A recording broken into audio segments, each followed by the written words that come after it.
What is going on, guys? In today's video, I will show you the best staff and dagger build in Throne and Liberty. So in this guide, I will give you a quick overview of the setup, then I'll explain what skills and upgrades you should focus on. Then as well, we'll see what is the best gear and how to get it for both the mid-game and the full endgame. And then finally, we will go over the weapon masteries, stats, your skill rotations, and even what guardians you should use, so we would be able to get the highest damage possible and much more. So let's move over to the build, and for the choice of weapons, we're going to be going with the staff and dagger. This setup is a powerful mage assassin that has insane amount of high single target burst damage. Our main playstyle will revolve around maintaining 10 burning stacks and 20 thundercloud stacks, which will provide exceptional AoE and single target DPS. Due to the high cooldowns in this build, you need plenty of cooldown speed for this playstyle to work, but if you follow instructions and build it right, you'll become unstoppable. Let's take a look at our setup. And first of all, we have our skills. So for defensive skill, we use the Block Blade, while for active skills we get Serial Firebombs, Inferno Wave, Fireball Barrage, Infernal Meteor, Inject Venom, High Focus, Cleaving Moonlight, Judgment Lightning, Ice Spear, Ankle Strike, Brutal Incision, and Inner Peace. As you can see from the gameplay, I don't have all these same skill icons on my bar. It is because the skill icons will change depending on our specialization setup. So Serial Firebombs will turn into the Focused Firebombs, Infernal Meteor will turn into the Hellfire Rain, then Inject Venom will turn into Lightning Infusion, then Ice Spear will turn into the Ice Spear Bombardment. And finally, the Brutal Incision will turn into the Thunderclouds Bombing. And then for passive skills, we get the Assassin's Instincts, Destructive Fang, Wrathful Edge, Asceticism, Mana Amp, Flame Condensation, Forbidden Sanctuary, and Murderous Energy. As for skill upgrade priority, for active skills we focus on the Brutal Incision, Cleaving Moonlight, Judgment Lightning, and High Focus, while for passive skills we focus on the Wrathful Edge, Assassin's Instincts, Forbidden Sanctuary, and Destructive Fang. And then for the rest of your skills, they're not as important, so just upgrade them as you progress through the game.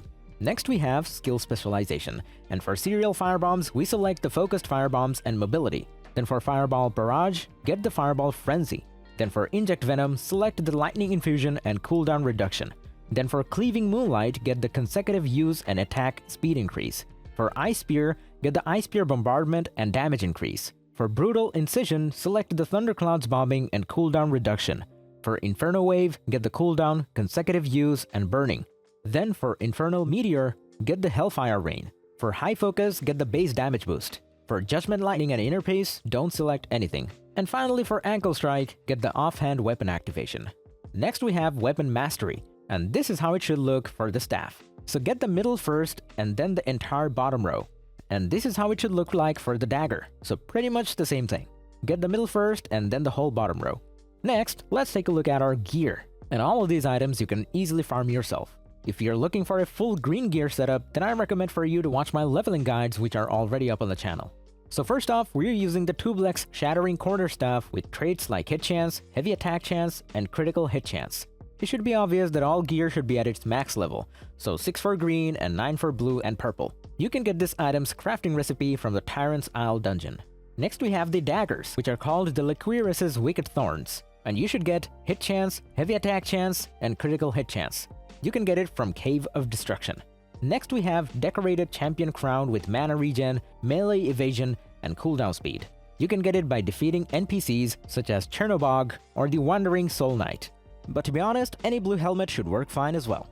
Next we have Supreme Devotion with Mana Regen, Skill Damage Resistance, and Debuff Duration. You can get it from Cave of Destruction. Up next we have Plate of the Field General with Melee Evasion, Ranged Evasion, and Buff Duration. You can get it from Death's Abyss. Up next we have Alacritus Invoker Gloves with Magic Evasion, Melee Evasion, and added attack speed.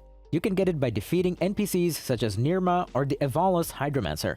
Next we have Alacritus Invoker Pants with Mana Regen, Magic Evasion, and Melee Evasion. You can get it by defeating Nirma or the Evolus Hydromancer. Next we have Sabatons of the Field General with Melee Evasion, Ranged Evasion, and Movement Speed. You can get it from the open world dungeon called the Shadowed Crypt. Next up we have Clasp of the Conqueror with Max Health, Skill Damage Boost, and Buff Duration. You can get it by opening the Epic Precious Equipment chest or by defeating the Dark Wizard or the Berserk Dark Enforcer. Next we have the Ancient Saurodama Braces with Mana Regen, Skill Damage Resistance, and Debuff Duration. You can only get it from purple armor chests. Next we have Violent Signet with max health, skill damage boost, and buff duration. You can get it from the Cursed Wasteland dungeon. Next we have the Amber Dimensional Band with max health, skill damage boost, and buff duration. You can only get it from epic and purple armor chests. And finally, we have the Belt of Meditation with max health and skill damage resistance. You can get it from uncommon accessory chest or by defeating the Spectral Wizard or the Orc Shadowmancer. Last but not least, if you already have all full purple gear and you really want to maximize this build to the brim, then click the link in the description to check out my full 2800 gear score setup. For most normal people, this first setup that I showed should take multiple weeks to achieve. But just keep in mind that once you fully build it, you can come back to this video and see what is your final goal after months of playing the game. Alright, next up, let's take a look at our gear upgrades. This game doesn't have a very typical gear progression. By this I mean that you will have to upgrade pretty much anything you get. So we go from gray to green to blue and finally purple. No matter at which stage of progression you're watching this video, just keep upgrading your equipment to their max level. And then when you get better gear, just transfer the experience from the old one to the new one. As for my gear recommendations, when you reach level 50, just farm accessible gear by doing open world dungeons. Also, you want to extract traits from gear for Lucent. On top of that, you'll need to turn important purple gear acquired from co-op dungeons into lithographs, then sell them on the auction house. Last but not least, for your traits, just prioritize the ones that give you the highest damage. And don't forget that you can acquire new traits by using the Trait Unlock Stone, which you can get from the Common Trait Unlock Stone bundle. Next up we have the stats, and depending on your gear, you should adjust them accordingly. So at level 50, we want to have at least 50 Dexterity, 40 Perception, and then put the rest of your leftover points into Wisdom. For PvE, you care mainly about maximum damage output, so that's why we want to put as many points into Dexterity and Perception as possible. Then comes our Guardian choice, and these creatures are special transformations that add offensive and defensive buffs to your character for 30 seconds. And for our build, we have two best choices. The first one is the Lady Knight Kamarshia. This Guardian lowers your cooldowns while also giving you a damage shield equal to 50% of your maximum mana. This is a strong defensive Guardian whenever you're struggling to survive. And the other option is the Shade Revenant Steno. This Guardian launches projectiles every second that can crit and heavy attack. Since our build is great at melee range, so this guy works perfectly for our playstyle. And finally, we have come to the gameplay part. So at the beginning of every fight, we start by using the Lightning Infusion, then High Focus, then Hellfire Rain, then Focused Firebombs, then Inferno Wave, then Ankle Strike, then Cleaving Moonlight, then Thundercloud's Bombing, and finish it off with the Fireball Barrage. And now we rinse and repeat. This rotation's main goal is to increase your damage and then activate the Thundercloud's bombing skill for a huge amount of damage. And as we'll have 20 stacks, we can keep repeating this every few seconds. And now for my few last final notes. You must always be at melee range when fighting against bosses. You also want to always have 10 burn stacks. Achieving this 24/7 might be hard unless you have high cooldown speed, so try to focus on that as soon as you can. Also, the Hellfire Rain and Inferno Wave skills can help you refresh the debuffs on the enemies. On top of this, keep using Fireball Barrage and Ice Spear Bombardment, which will help you to easily upkeep the high amount of Thundercloud stacks.